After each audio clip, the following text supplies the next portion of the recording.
中国5000年历史，无数帝王争霸，但有8位皇帝被后世称为真正的千古帝王。今天我们一次看完他们的传奇一生。2000多年前的中原大地，群雄逐鹿，战火不休。就在这乱世中，秦始皇，他将以铁血与智慧彻底改写中国的历史。13岁的嬴政孤身登上王座，稚嫩的身影背后，却已注定要承担整个天下的沉重命运。朝堂之上，丞相吕不韦权倾一时，年幼的嬴政选择隐忍，在权力的夹缝中逐步成长。铁骑奔腾，疆场血火，6国城池次第沦陷，中原千年割据的局面在秦军铁蹄下瓦解。公元前221年，嬴政自号始皇帝，钟鼓齐鸣，大秦帝国横空出世，中华大地首次合而为一，度量衡、文字、货币全面统一。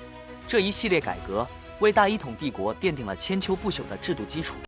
长城如巨龙蜿蜒北疆，劳工与将士共筑雄关，从此天下传颂，强秦在此，胡马不得南下。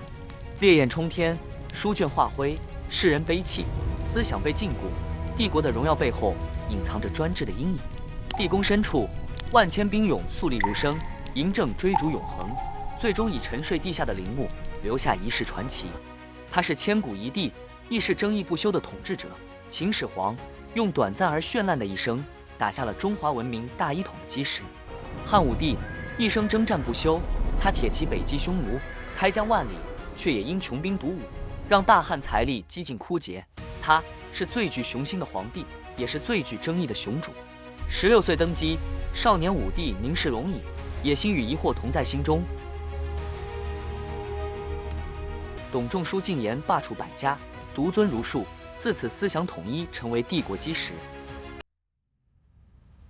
霍去病铁骑纵横沙场，大汉军威直逼漠北，匈奴节节败退。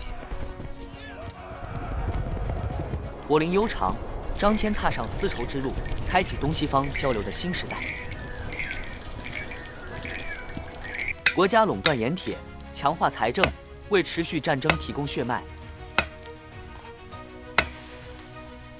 宫廷乐府兴盛，歌舞乐声不绝，文化自信达到巅峰。晚年多疑，巫蛊之祸震动宫廷，亲信与皇子接受波及。垂暮之际，武帝遥望万里疆土，留下千古功过的争议。昆阳之战，寡敌众，却以3000破40万，成就千古奇迹。他就是刘秀，后世称为光武中兴之主，用坚毅与仁政重建大汉。数万新军击溃王莽40万大军，昆阳一战奠定复汉基础。刘秀登基称帝，重新点燃大汉的天命。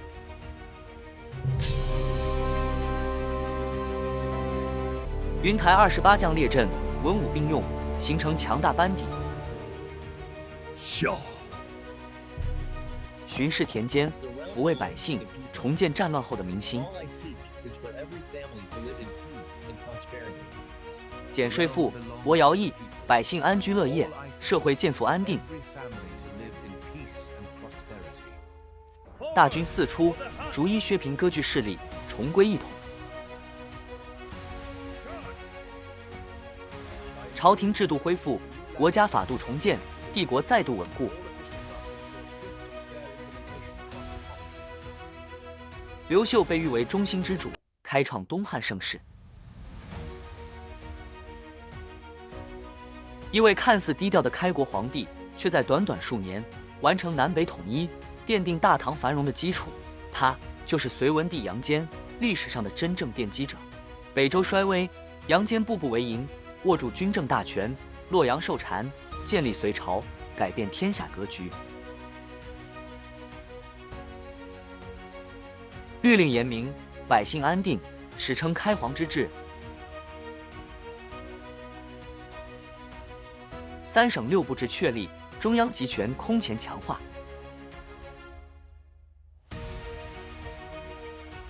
田地平均分配，百姓得田耕作，社会矛盾缓和。大军南征，平定南陈，一统南北，天下重归一体。月夜批阅奏折，勤政爱民，深得百姓称颂。史书记载，隋文帝功业为后世所推崇。玄武门血战，他首任兄弟夺得皇位，登基后却以海纳百川之胸怀，缔造贞观盛世。他就是唐太宗李世民，既是雄主，也是改革者。血战宫门，兄弟相残，最终夺得皇位。长安宫阙之上，李世民登基称帝，天下归心。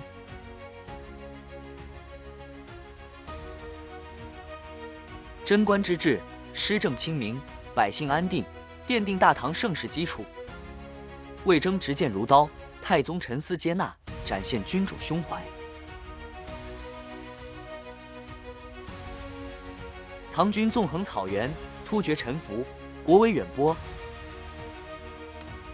田野丰收，市井繁华，社会生机勃勃。文臣武将辅佐左右，大唐实力全面提升。李世民以文治武功，赢得千古一帝的盛名。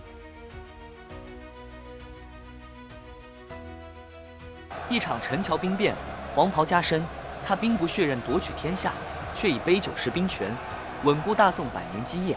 他就是宋太祖赵匡胤。黄袍加身，将士拥立，赵匡胤走向皇权之路，登基称帝，建立大宋，定都开封，以杯酒化解兵变隐患，削弱武将势力。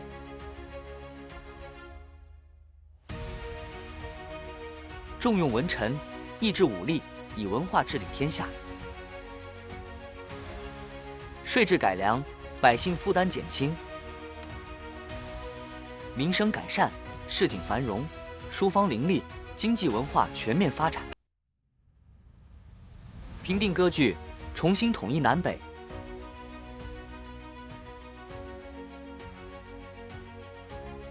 天下稳定，大宋疆域俯瞰，基业绵延300余年。放牛娃出身，却崛起于乱世。他铁血扫荡群雄，最终登上金銮宝殿，开创大明300年基业。他就是明太祖朱元璋，最草根的帝王。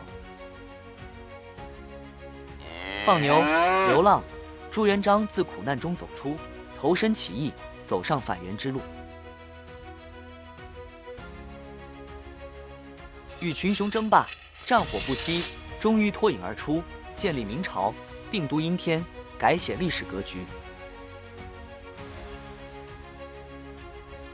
颁布大明律，重塑国家制度，严惩贪腐，维护朝廷清明，废除丞相，权力集中皇帝一身。朱元璋端坐龙椅，奠定明朝100年基业。